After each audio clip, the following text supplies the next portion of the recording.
Imagine an individual who has overdosed 24 times. Wow. Yeah, 24. Someone who, lost his life savings to the streets, lost custody of his daughter, and was just universally considered this hopeless heroin addict wandering the most dangerous, hollowed-out parts of Detroit. Just a completely bleak picture. Right. Can you picture that guy? Okay, now I want you to picture that exact same person graduating with a 4.0 GPA from the University of Michigan's top-ranked School of Social Work. It's hard to even put those two images together. I know, right? Picture him giving a TED Talk with like 250,000 views and becoming a licensed master's level therapist who literally trademarks himself as the addiction killer. It's a truly jarring contrast. I mean, it defies almost every statistical model we have for addiction recovery and, behavioral change. It really does. It's a complete statistical anomaly. And I want to understand the exact mechanics of how this happens. So today, we are taking you on a deep dive into the anatomy of that exact transformation. And we have some really fascinating material to go through for this. We do. We have a stack of sources in front of us. We are looking at a highly personal, incredibly raw autobiographical document written by this man, Raj Mehta.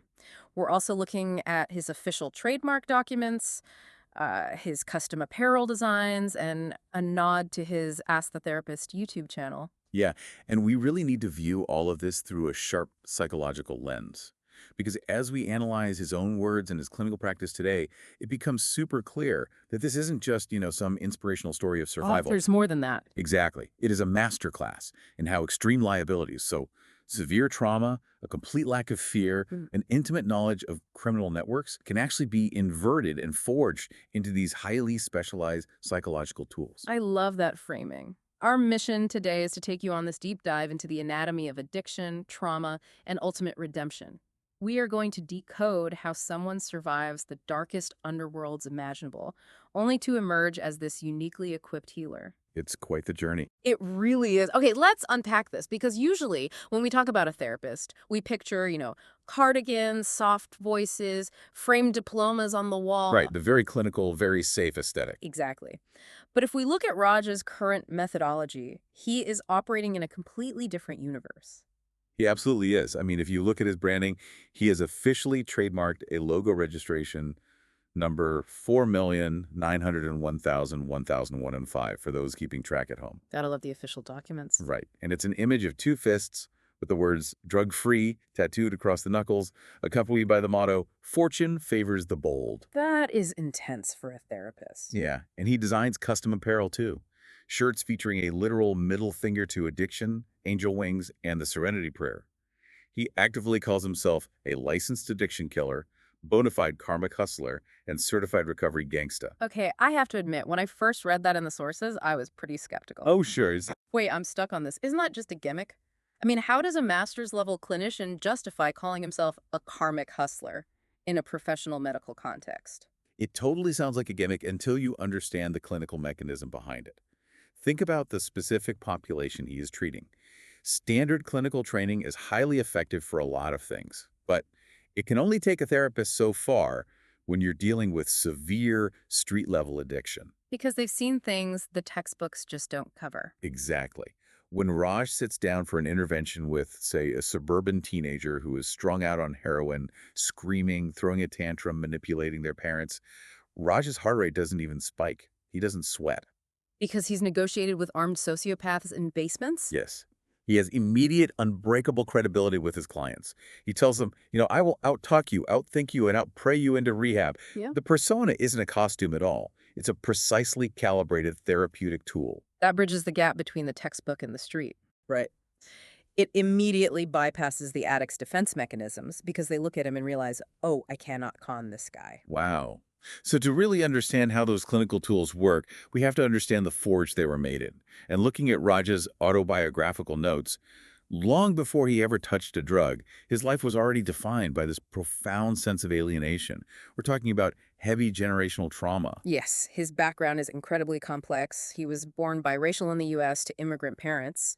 His Indian father survived the horrific trauma of the India-Pakistan partition. Which was incredibly violent. Mass displacement, extreme violence, yeah. And then his German mother survived near starvation in Nazi Germany during World War II. What's fascinating here is how trauma bonds people. Raj actually notes in his writings that their shared experiences of extreme life or death survival likely brought his parents together. But while trauma can forge a bond between two adults, it also creates an incredibly unstable, hypervigilant environment for a child. Especially considering, and the detail blew my mind, their marriage was actually illegal in Indiana when he was born. Yeah, due to miscegenation laws at the time. So, right from birth, he is legally marginalized. And socially isolated. Within his own extended family, he's facing intense racism. The German side disapproved of a German woman marrying a non-Caucasian, and the Indian side didn't approve either. So, he's getting it from both sides. Exactly. With the sole exception of his German grandmother, Oma, who showed him unconditional love, he basically felt like a mistake. He felt he didn't belong anywhere. It makes me think about how we process childhood environments. It's like, imagine Raj as a kid carrying this invisible, heavy backpack of generational trauma. He's trying to navigate a world where he basically has no safe home base. And he's actually acting as the American cultural ambassador for his parents, too. Right. Translating retail disputes before he's even hit puberty. Right. So he's handed this completely corrupted operating system from day one. And you see the distress signals very early on. In the second grade, he attempts suicide by throwing himself off a bunk bed. Which is just heartbreaking. He survives, but his primary takeaway, as he frames it, was that he was hurting all over and no one cared. Which is a devastating conclusion for a 7-year-old to reach. And then we see this weird fascination with drugs begin super early. In the fourth grade, he chooses to write a book report on illegal drugs. It was supposed to be a simple 2-page assignment, but he writes a 10-page report. Fixating specifically on heroin. Yeah, on how dangerous and addictive it is. This highlights a critical psychological mechanism. Children who experience profound emotional neglect or internal chaos often develop a precocious fascination with self-soothing or numbing agents. He is researching the exact chemical that can shut down that corrupted operating system. But his own brain tries to warn him. In 6th grade, he gets an opportunity to smoke marijuana. He pays the $20, he's ready to do it.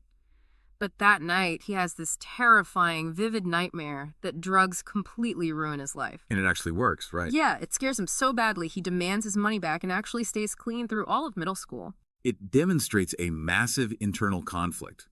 His conscious mind is desperately seeking a way to numb his environment, but his subconscious threat detection system is screaming a warning.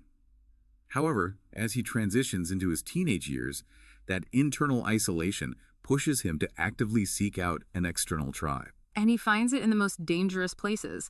Here's where I need you to explain something to me because the contradiction is wild. Raj is objectively brilliant. In 8th grade, he scores in the top 1 percentile on a standardized aptitude test. Right. He's invited to a gifted program, touring a nuclear reactor. Wait, hold on. I gotta push back on this timeline a bit. If he has a genius-level IQ and he's getting these opportunities, why does he gravitate entirely toward the loser burnouts? In his own words, they were the only group that would accept damaged goods. But wouldn't his smart brain realize the burnout crowd is a dead end? How does he actively choose the path of maximum resistance? It's a really great question, and it comes down to cognitive dissonance and the psychology of rejection. When his name was called for that gifted group, a teacher literally questioned aloud if he belonged there. Oh, wow. In front of everyone. Yeah, and to a traumatized kid, that rejection stings worse than a physical blow. The underworld, however, operates on a completely different metric. It doesn't care about your pedigree, your race, or your trauma. It cares entirely about your utility and your loyalty. So it's like a pure meritocracy for him. Exactly. For a highly intelligent, marginalized kid, the criminal element offers an acceptance that the legitimate world denies him. Okay, that makes total sense. And we see that attraction solidified during a pivotal summer in Germany after 7th grade.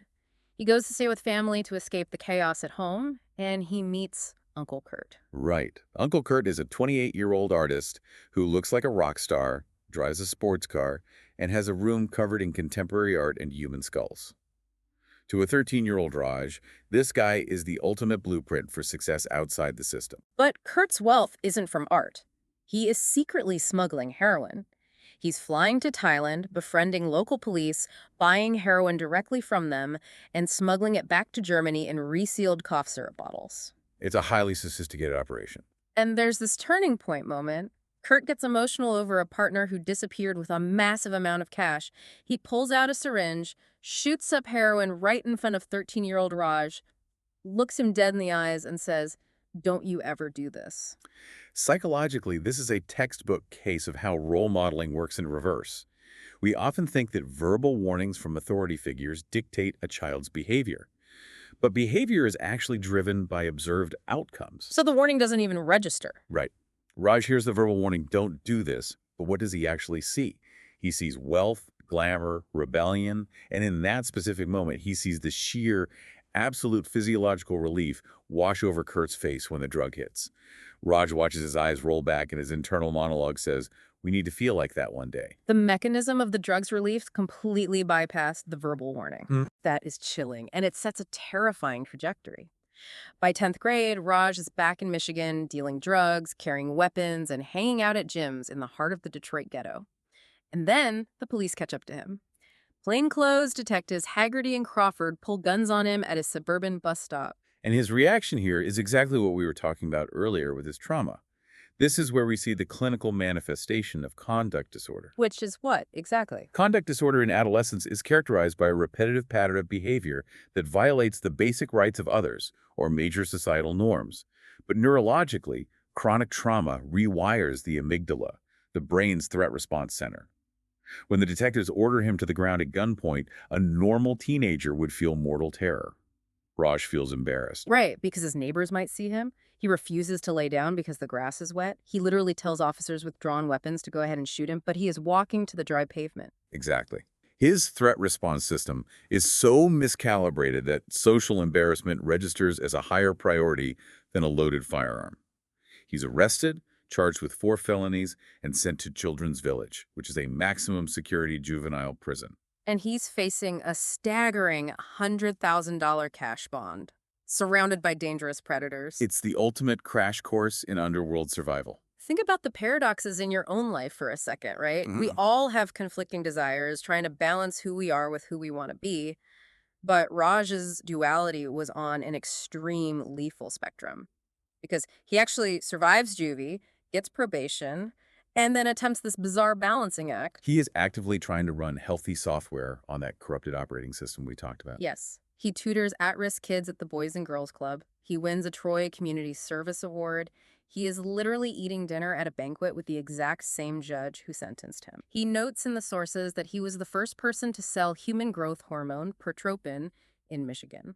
But he operates by this strict, twisted moral code. I compare this to trying to build a heavy house of cards on a slanted table. You can follow the architectural rules all you want, but the environment itself guarantees a collapse. His code was, he refused to sell bad drugs.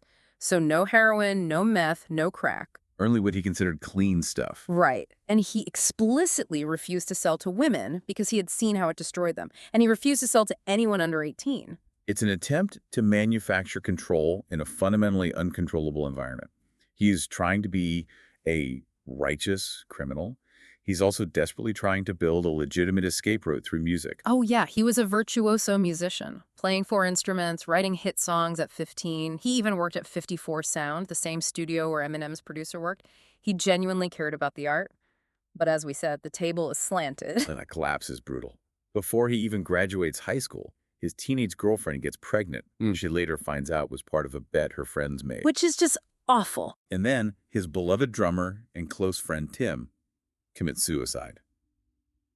If we connect this to the bigger picture in clinical psychology, we look for what's called a grounding moment. This is a sudden traumatic collision with existential reality. Like hitting a brick wall. Precisely. When an individual experiences a grounding moment, one of 2 things happens. If they have healthy coping mechanisms, they gain sudden maturity and insight. But if they lack those mechanisms, the sheer weight of the reality crushes them, and they self-destruct. And Raj had 0 healthy coping mechanisms, lacking the skills to process that magnitude of grief and betrayal. The ambition that fueled his music curdles entirely into self-destruction. He turns to heavy cocaine use, and eventually, he remembers Uncle Kurt. He decides to seek out heroin. The descent hits terminal velocity. He goes into Detroit, pushes 20 buzzers at an infamous apartment building simultaneously, shouting for a connection. It's just desperate. And that descent is then accelerated by a highly toxic mentorship with a man named Steve. Steve is a nightmare. He's a gym manager, a bodybuilder on steroids, and an incredibly dangerous enforcer. Steve corners Raj in his bedroom and gives him an ultimatum. hand over his high-level cocaine connection, or Steve will break his jaw and beat him until the police arrive. It, pure extortion. Raj notes he felt a literal chill up his spine, which was a rare physical manifestation of sheer terror for him. He makes the connection for Steve. And in exchange, Steve gives Raj unlimited free drugs and physical protection in the underworld. Have you ever been in a situation where things were so bad you just wanted someone else to take the wheel, even if they were driving you off a cliff? To an addict with no fear of death, unlimited free drugs and protection is a license to completely let go of that steering wheel. And they engage in these incredibly dark games. The pulsometers. They would shoot cocaine while wearing pulsometers just to see who could get their heart rate closer to a heart attack. Steve hit 215 beats per minute. Raj hit 212. It is absolute anhedonia.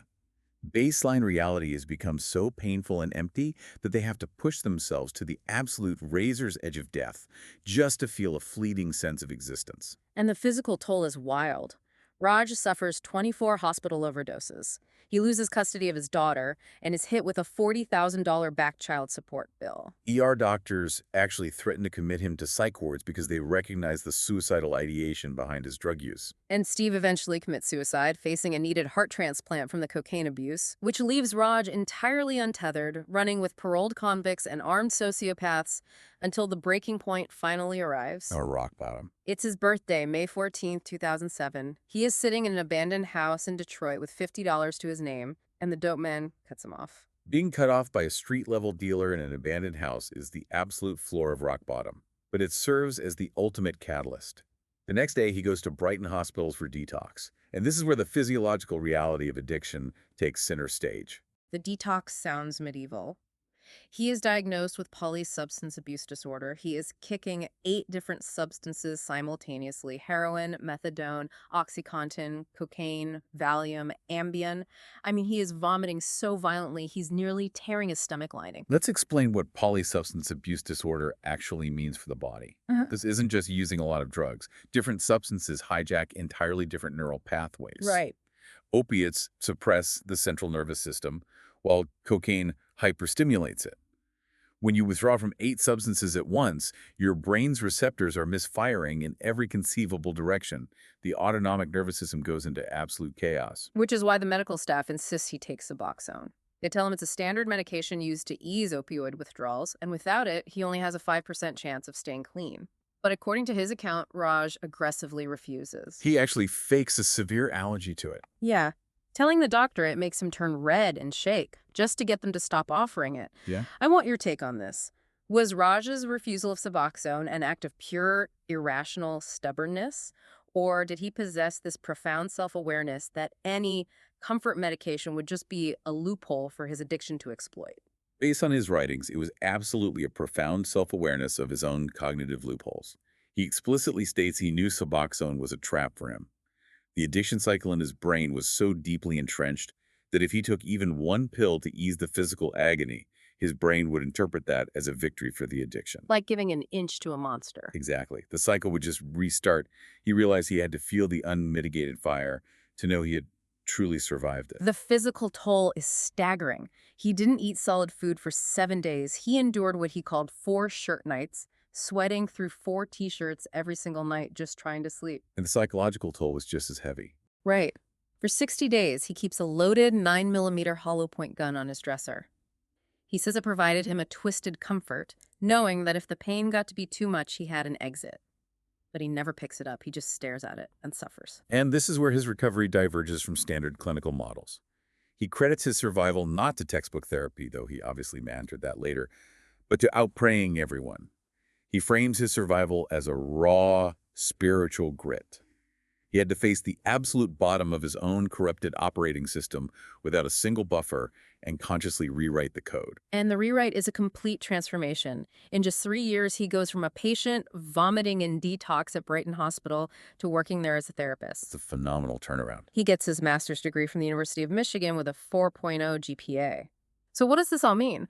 All those horrific liabilities we talked about, the conduct disorder, the underworld negotiation skills, the pulsometer games with death, they're completely inverted. It's like this incredible alchemy of his life. Exactly. This is the synthesis we were driving toward. In psychology, we talk about sublimation channeling negative urges into positive, productive actions.